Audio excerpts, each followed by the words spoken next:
اپنی منزل کہا سندھ کی دھرتی پر، اور پھر ہر تال کا گوٹ اور دیر سے یہ گزرا،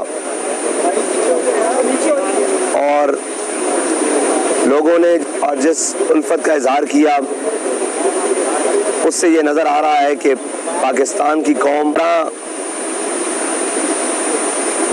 ملتان کی عوام نے تحریک لبیک پاکستان کے اس مارچ کو خوش آمدید کہا اور ایک تاریخ رقم کی، اور جس کا مختصر سفر جو تقریباً بہاولپور چوک سے گھنٹہ گھر چوک تک تھا وہ 4 گھنٹوں میں تھا، اور عوام نے یہ بتایا ہر رنگین نعرے والوں سے اور ہر رنگین دعوے والوں سے بیزار ہو چکے ہیں، استحکام کی طرف ہے اور معاشیت میں استحکام آپ کے سامنے ہے۔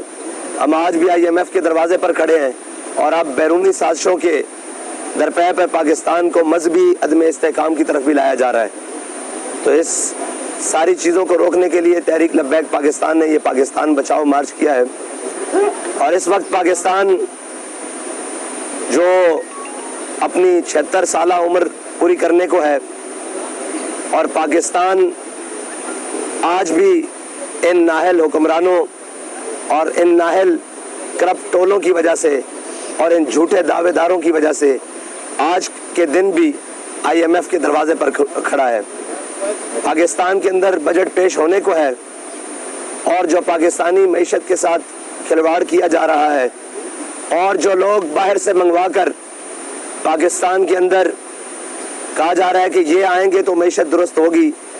مفتاح اسماعیل صاحب کو اتارا گیا اور پھر کہا گیا کہ جناب اسحاق ڈار صاحب آئیں گے تو ڈالر نیچے آ جائے گا، جب وہ آئے تو ڈالر 300 سے بھی اوپر اڑان بھر گیا۔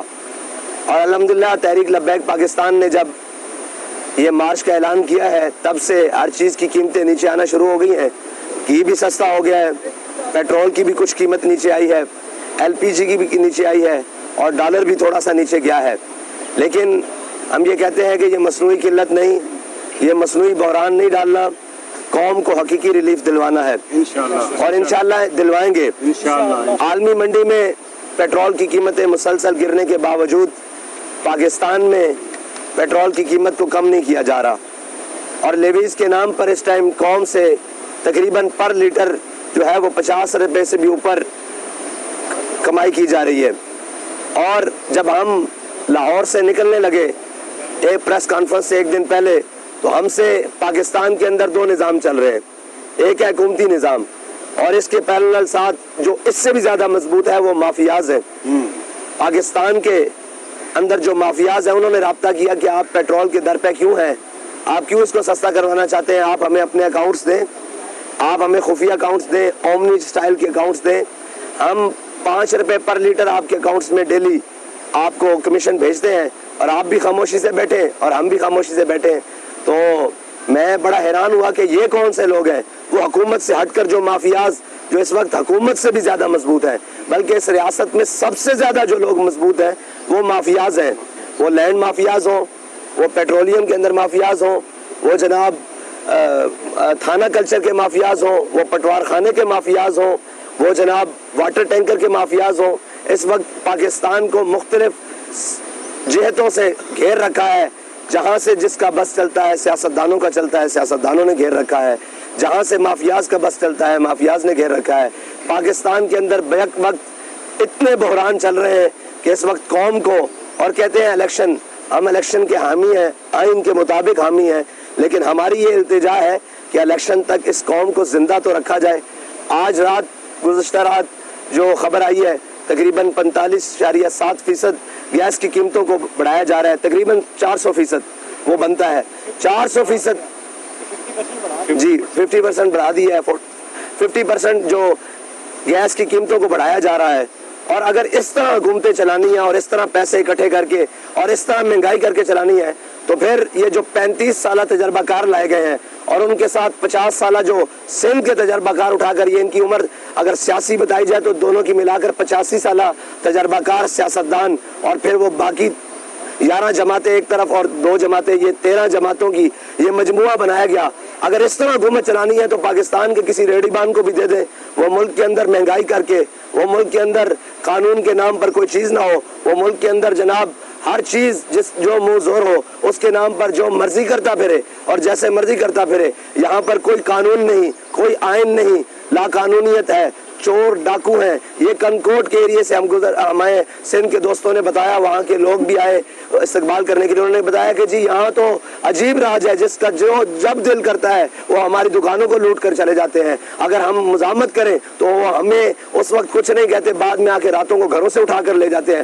اغوا کرتے ہیں، پھر وہاں مارتے ہیں، پتہ وصول کرتے ہیں. تو پاکستان میں لا قانونیت اور اس کے بعد کراچی جیسے شہر کو اور جناب سندھ کو، اندرون سندھ جو انفراسٹرکچر اس ٹائم پاکستان کا تباہ ہو چکا ہے. سندھ کے تو کچے روڈ بھی نہیں ہیں، یعنی خاک کے روڈ ہیں، یعنی مٹی کے روڈ ہیں، سولنگ بھی وہاں موجود نہیں. اور ابھی جو پنجاب کی سڑکوں کا حال، لوگوں کا حال، مہنگائی، یوٹیلیٹی اسٹور کے اندر جو قلت قائم کی گئی ہے، اس کے خلاف الحمدللہ تحریک لبیک پاکستان نے آواز اٹھائی ہے. اور انشاءاللہ انہوں نے کہا کہ اس کے بعد حکومت نے رابطہ کیا کہ آپ کے پاس کوئی پیٹرول سستا کرنے کے لیے پلان ہے. ہم نے ان کو پلان دیا، وائٹ پیپر میں بھی دیا اور ویسے بھی دیا. ہم نے کہا ہمارے ساتھ بیٹھیں، آپ کو بتاتے ہیں کہ پیٹرول کیسے سستا کیا جا سکتا ہے. لیکن اس سے بھی حکومت بھاگ گئی. اور یہ سارا جو گٹھ جوڑ ہے وہ صرف اس لیے ہے کہ نواز شریف کو اہل کروا لیا جائے، اور عمران خان کا شور اس لیے ہے کہ مجھے وزیر اعظم بنا دیا جائے، اور باقیوں کا یہ ہے کہ میرا بیٹا وزیر خارجہ بن گیا ہے. زرداری صاحب وہ کہتے ہیں میرا بیٹا وزیر خارجہ بن گیا ہے، آگے میں اس کو وزیر اعظم کا کینڈیڈیٹ بنا دوں. پاکستان کی کسی کو فکر نہیں ہے. ادارے اس وقت تقسیم کا شکار ہیں، اور جو عدلیہ نے کردار عمران خان کے معاملے میں ادا کیا ہے وہ نہایت مشکوک اور نہایت گھناؤنا ہے. اگر اسی طرح کے بینیفٹس ان لوگوں کو ملتے رہے، جب یہ کٹہرے میں آتے ہیں ان کو پوچھا جائے، اور یہ جب ہم مثالیں دیتے ہیں کہ اگر حضرت عمر سے پوچھا جا سکتا ہے کہ جناب یہ کرتا کہاں سے بنایا گیا ہے، تو ان سے بھی پوچھا جائے جنہوں نے یہ اربوں روپے پاکستان سے باہر بھیجے ہیں. اس میں عمران خان بھی بڑا مجرم ہے، اور اس سے بڑا مجرم بھی وہ شخص ہے جس کا نام لیا جائے تو بیپ بچتی ہے، اور جس کا نام لیا جائے وہ مافیاز کا حصہ ہے، جو پاکستان کو کبھی بلوچستان کو سندھ میں داخل کر کے اپنی سوسائٹی کے نام پر، اور کبھی سندھ کو بلوچستان میں داخل کر کے اپنی سوسائٹی کے نام پر پاکستان کو بیچ کر کھا رہے ہیں. تو ہم الحمدللہ ان سب کے خلاف، اس ظالمانہ اور جابرانہ نظام کے خلاف نکلے ہیں، اور قوم ہمارے ساتھ ہے. اگر آپ کا کوئی سوال ہو صاحب، آپ کیا سمجھتے ہیں کہ اس ساری صورتحال کا حل کیا ہے؟ اس ساری صورتحال کا حل یہ ہے کہ پاکستان کے اندر ہر تقسیم کی بجائے پاکستان کے ہر شخص اور ہر ادارے کو اپنے آئین کے مطابق پاکستان کے ساتھ کھڑا ہونا چاہیے، نہ کہ فیورٹ شخصیات کے ساتھ. اسلام آباد میں دفعہ 144 نافذ ہے، تو آپ بھی وہاں سے جا رہے ہیں، تو اس حوالے سے کوئی مذاکرات ہیں؟ ابھی تک تو ہماری کوئی بات نہیں ہوئی. اور اگر اسلام آباد میں دفعہ 144 نافذ ہے تو دفعہ 144 ان لوگوں کے لیے ہوتی ہے جو شر پھیلاتے ہیں یا شر پسندی کرتے ہیں. الحمدللہ ہم کراچی سے چلے ہیں، سندھ، اندرون سندھ، اور آج ملتان کی سرزمین پہ ہے. نہ ایک پتا ٹوٹا ہے، نہ کسی کو کوئی جناب ہم سے تکلیف ہوئی ہے، بلکہ فصلیں آم کی پکی ہوئی، باغات پکے ہوئے، ہمارے کارکنان گزر کے آئے ہیں، دکانیں، ریڑی بان اپنی ریڑیاں فروٹ لگائے ہوئے ہم گزر کے آئے ہیں. کوئی ایک شخص بھی یہ شکایت نہیں کر سکتا کہ یہاں ان لوگوں نے ہمیں کہیں تکلیف پہنچائی ہے. آپ یہ دیکھتے ہیں کہ الیکشن کب تک ہو رہے ہیں؟ ہاں، یہ بہت بڑا سوال ہے کہ الیکشن کب تک ہو رہے ہیں. جب اسمبلیاں تحلیل ہو جائیں گی اور اگر الیکشن اپنے وقت پر نہ ہوئے تو پھر انشاءاللہ ہم الیکشن کراؤ مارچ کریں گے انشاءاللہ. اچھا، الیکشن کے حوالے سے آپ کیا تیاری ہے؟ دیکھیں، الیکشن جب آئے گا تو ہم انشاءاللہ تیار ہیں. اگر اپنے وقت پر ہوا تو انشاءاللہ مکمل تیار ہے. مکمل تیاری کے علاوہ ایک تاثر یہ بھی ہے کہ آپ صرف اس جماعت کو صرف علماء تک محدود رکھے ہوئے ہیں. کیا دو سوال ہیں میرے. پہلی بات تو یہ ہے کہ آج کل جوڑ توڑ کا بڑا دور ہے اور لوگ مختلف جماعتوں میں شامل ہو رہے ہیں، تو کیا جو لوگ تحریک لبیک کا نعرہ لگائیں وہ آپ کی جماعت میں آ سکتے ہیں؟ اور دوسرا، آپ کا کرائٹیریا کیا ہوگا کہ آپ کس قسم کے لوگوں کو شامل کریں گے؟ دیکھیں، آپ نے جو بات کی یہ تحریک علماء کی بھی ہے، صلحاء کی بھی ہے، مشائخ کی بھی ہے، عوام کی بھی ہے، وکلاء کی بھی ہے، ہر طبقہ ہائے فکر سے تعلق رکھنے والے شخص کی ہے. یہ میرے دائیں بائیں کھڑے ہیں، یہ علماء نہیں ہے، یہ وکلاء ہے، پیچھے یہ جناب تاجر برادری ہے، ہر شخص کے لیے ہے. اور وہ کہتے ہیں نا کہ صلاح عام ہے یاران نکتہ دان کے لیے. تو ہم اور دوسری بات یہ آپ نے کہا کہ کوئی تحریک لبیک میں آنا چاہیے. ہم کردار کو پریورٹی دیتے ہیں اور ہم کسی بھی مال یا اس کے جا یا اس کے خاندان کو پریورٹی نہیں دیتے. اگر وہ کردار کا صاف ہے, وہ جو شخص بھی ہے جیسا بھی ہے, انشاءاللہ ہماری تحریک میں وہ آئے, ہم اس کو عزت بھی دیں گے, مرتبہ بھی دیں گے, کمپنسیٹ بھی کریں گے. آپ کیا سمجھتے ہیں کہ ملک میں جس وقت جو حالات چل رہے ہیں اور آپ کا یہ مارچ جو ہے یہ کیا نتائج اس کے سامنے آ سکتے ہیں, آپ کیا سمجھتے ہیں؟ اور دوسرا یہ بتائیے گا کہ جو آپ فوج اس ٹائم جو حالات ہوئے ہیں آپ کا کیا پیغام ہے آپ فوج کے؟ دیکھیں, جو ملک کے اس وقت حالات ہیں وہ آپ کے بھی سامنے اور میرے بھی سامنے. پاکستانی عوام کو شاید اب اس سے غرض نہیں کہ ہم پر حکمران کون رہے, ان کو غرض اس سے ہے کہ ہمیں سہولیات کون میسر کر سکتا ہے, ہمیں فائدہ کون سے دے سکتا ہے, پاکستان کو درست سمت پر چلا کون سکتا ہے. اور ہمارے مارچ سے کم از کم یہ تو فائدہ ہوا ہے کہ آپ جب پیٹرول پمپ پر جاتے ہیں تو آپ کو پیٹرول سستا ملتا ہے. جب رکشے والا LPG کی دکان پر جاتا ہے تو اس کو 400 روپے کم, 390 روپے, 360 روپے کم سستی گیس مل رہی ہے. اور ہمارے سے یہ تو ہوا ہے کہ کوئی غریب دکان پر جاتا ہے تو اس کو گھی سستا ملتا ہے. ابھی ہم ملتان تک پہنچے ہیں, اسلام آباد تک جائیں گے تو انشاءاللہ آٹا بھی سستا ہوگا, چینی بھی سستی ہوگی, بہت ساری چیزیں. اور پاکستان, آپ نے فوج کے حوالے سے بات کی ہے تو دیکھیں جی, فوج ہمارا فخر ہے, ہر لحاظ سے فخر ہے. اور پاکستان کے ساتھ اور عوام کے ساتھ جو فوج کا تعلق ہے وہ محبت کا تعلق ہے. رہی بات سیاست میں اور رہی بات ان معاملات کی, تو دیکھیں ہم نے بھی بہت سارے اس ملک میں 5 کریک ڈاؤنز کا سامنا کیا ہے, ہماری شہادتیں بھی ہوئی ہیں, لیکن ہمیں اپنے اور بیگانے کی تمیز رہی ہے.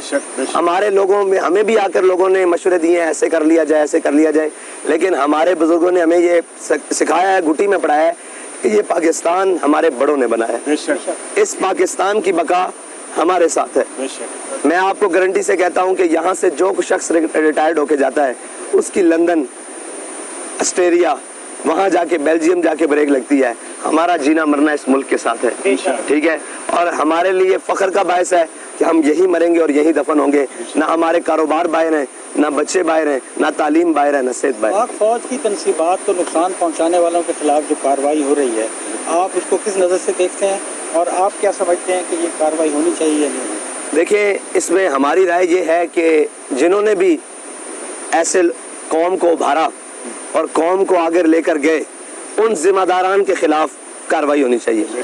عوام تو کسی بھی لیڈر کے پیچھے ہے. آج میں کھڑا ہوں, کہیں اعلان کروں تو یہ لوگ اس طرف چل پڑیں گے, تو ذمہ دار میں ہوں, ذمہ دار میرے ساتھ یہ کیبنٹ کے لوگ ہیں. اور قوم کے بچوں کو ریلیف دینا چاہیے. ان سے اگر غلطی ہوئی بھی ہے تو عام معافی کا اعلان کرنا چاہیے, یا ان کو کم از کم اس وقت اس راستے سے نہیں گزارنا چاہیے کہ پھر ہمیں خدا نہ خواستہ خاک ہمارے منہ میں کہ ہمیں بلوچستان جیسے حالات سے گزرنا پڑے, ہمیں سندھ جیسے حالات سے گزرنا پڑے, ہمیں PTM جیسی اور جناب خیبر پختونخوا جیسے حالات. آپ کے اپنی قوم کے بچے ہیں, اگر ان سے غلطی ہوئی ہے تو ہم پیٹتے رہے. جب ناموس رسالت کی بات آئی تو کہا جاتا رہا حضور نے سب کو معاف کیا. تو آج ہم بھی کہتے ہیں کہ آپ قوم کے بچوں کو معاف کریں. جو ذمہ داران ہیں ان کو ضرور کٹہرے میں لائیں, ان کو جناب قانون کی گرفت میں لائیں, ان کو سامنے کھڑا کریں, جو ان کا جرم بنتا ہے ان کو سزا دیں. لبیک لبیک یا رسول اللہ, لبیک لبیک لبیک یا رسول اللہ. آپ کے علاوہ کوئی سوال کرے؟ اچھا, آپ اسلام آباد پہنچ کے نیکسٹ پلان کیا ہے آپ کا اسلام آباد مارچ؟ دیکھیں, ہمارے مطالبات ہیں جی ہمارے مطالبات ہیں. ان میں مطالبہ یہ بھی ہے کہ پاکستانی حکومت فی الفور ڈاکٹر عافیہ صدیقی کی رہائی کے لیے عملاً اقدامات کرے. اور اگر ہمارے سارے مطالبات تسلیم کر لیے جاتے ہیں لاہور تک, تو ہم وہیں دعا کریں گے پاکستان کے لیے, اسلام کی سربلندی کے لیے, پاکستان میں رہنے والی عوام کے لیے, ختم کر دیں گے. اگر ہمارے مطالبات تسلیم نہ کیے گئے تو ہم اسلام آباد بھی جائیں گے, اور اگر وہاں بھی تسلیم نہ کیے گئے تو پھر آگے نہیں, اب وہ آپ نہ کہیں نا, وہ انشاءاللہ پھر اس کے بعد مشاورت ہوگی, جو طے پایا وہ آپ کے سامنے آئے گا. بہت شکریہ. صاف بھائی کے لیے اور تحریک لبیک کے لیے دعا کرتے رہیں. ماشاءاللہ, تمامی آباد بہت شکریہ.